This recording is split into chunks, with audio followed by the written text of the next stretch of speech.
And we have returned. You're listening to CSC Talk Radio. This is Beth Ann. It is Free-For-All-Friday. Your calls are welcome. We talk about almost anything you want to talk about. This is the voice of the forgotten Americans. And I don't care what they say on the other talk shows, your voice is still forgotten. But it's not forgotten here. And you need to make some noise like in a little Whoville. We are here, we are here, we are here, and we will be heard. We're going to go to Bill in Missouri. Bill, thank you for your patience.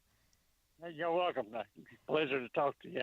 Yes, Wednesday you were talking about the immigrants coming up from Mexico.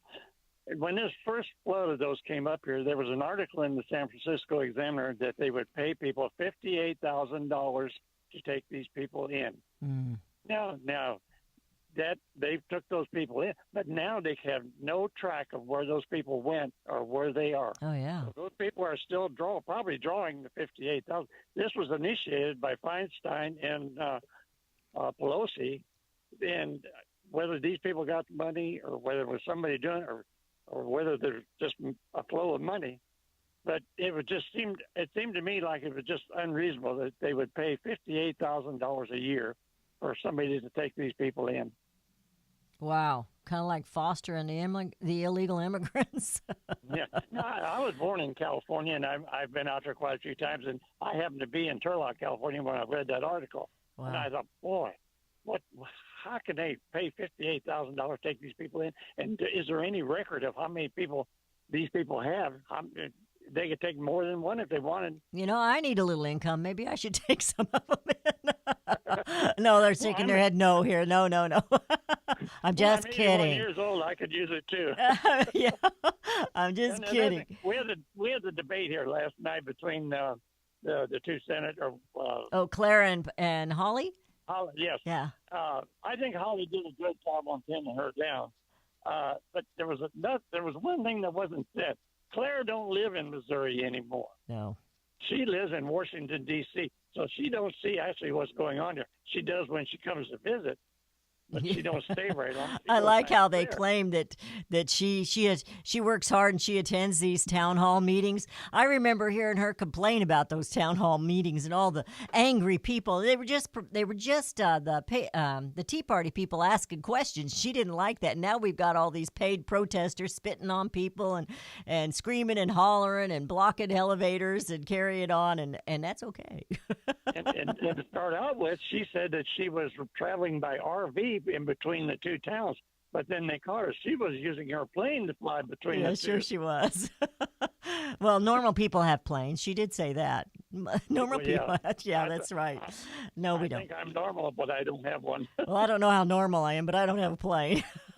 Bill, thank you. You have a great weekend. Thank you for your call. Thank you very much. We're going to go to Betty in Missouri. Betty, how are you today? I'm good, Beth Ann. Thank you so much, always. You're welcome. I agree with everyone who's called in, the gentleman who was there with you. But one of the things I see in all my travels is complacency. Yes. For example, you can sit in front of a TV and watch all kinds of garbage anytime you want, but you can get on your computer and find out a lot of truths about different politicians and different things that you need to know before you vote. And the other thing is people think, well, somebody else will vote. Yeah, we can't have that. We got to have everybody. No. Yeah. Everybody needs to vote. It's something that I've been all over the world, and that's so rare in other countries to have it where people can vote for what they want. And here in America, man, you can vote. You can vote for what you want, but be educated about it. And, you know, we talked yesterday about the Electoral College. Your vote counts, and some people think, well, it doesn't count. Why? And, you know, there's many that don't think us in the flyover state should be voting. You know, why should we count? Well, because we're the ones making your food. That's why. But you're absolutely right. I'm going to go back to this old verse that I repeat so many times, from bondage to spiritual faith. You know, when we're trapped in bondage, we have faith that we're going to get out of it. And from spiritual faith to great courage, all of a sudden we muster up this courage to make changes in our lives. And from courage, we end up with liberty. I mean, our founding fathers had courage. From liberty to abundance, you know, all of a sudden everybody's working hard and they're all excited because things are popping and booming and carrying on. And then from abundance to, as you say, complacency. And complacency leads to apathy, and apathy leads to dependence, which is what people are wanting right now. If they want socialized medicine, if they want the government to take care of them, that is dependence. And from dependence, we're back into bondage, and that is the cycle of how that works. Unfortunately, it's human nature, and we're trying to wake everybody up to, it's time to wake up and give them a little slap in the face. Get out there and vote in November. So I appreciate your call, Betty.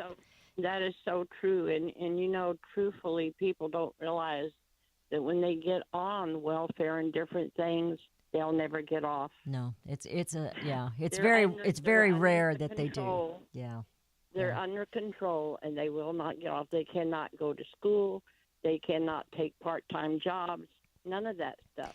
I watched this. I know that because I've worked with it. I watched this interview last night. I don't know if you watch Fox News. I watched the crazy tube all evening.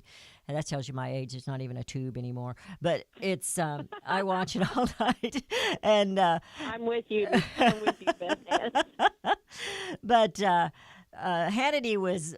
It was a rare interview, they say, with Rush Limbaugh. And they were in Limbaugh's studio, and they were interviewing him. And they were both saying some of the right things.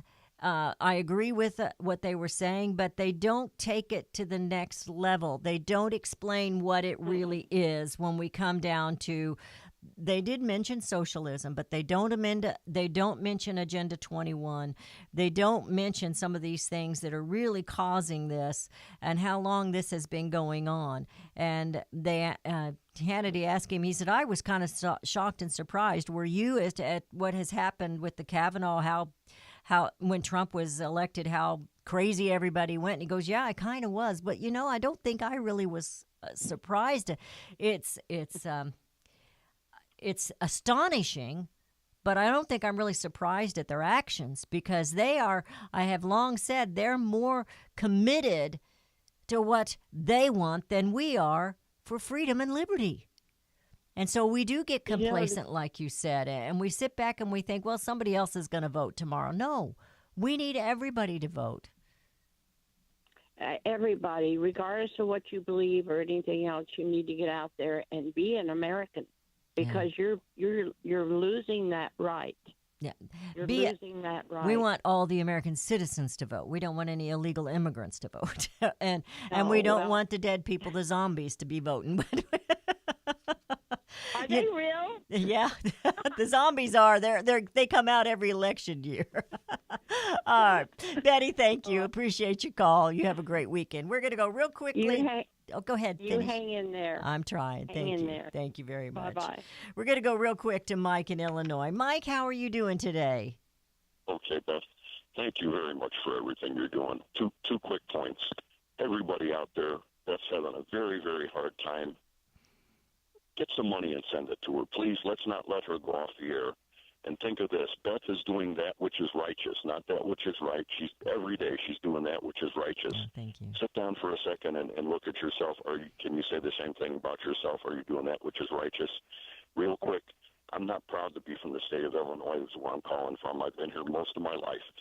The two clowns that are running for governor, the incumbent and a guy from Chicago, this guy from Chicago, J.B. Pritzker, they said on the news this week, took out $146.5 million, $146.5 million to put into his campaign fund. And the current governor, Browner, took out $50 million to put into his campaign fund. How much do they get paid for being governor? I'm sure they don't make $1 million for their first term. Oh, can you hang on? We're headed into a break. I want to hear a little bit more about this. If you can hang on with me. I know you've been holding patiently. All right. All right, hang on. We're going into a break. It is Free for All Friday. 877-895-5410 is the number to call. The question of the day is, what do you think is the threat, the greatest threat to you, to America, to our national liberty? 877-895-5410. So far, we're still free to come back.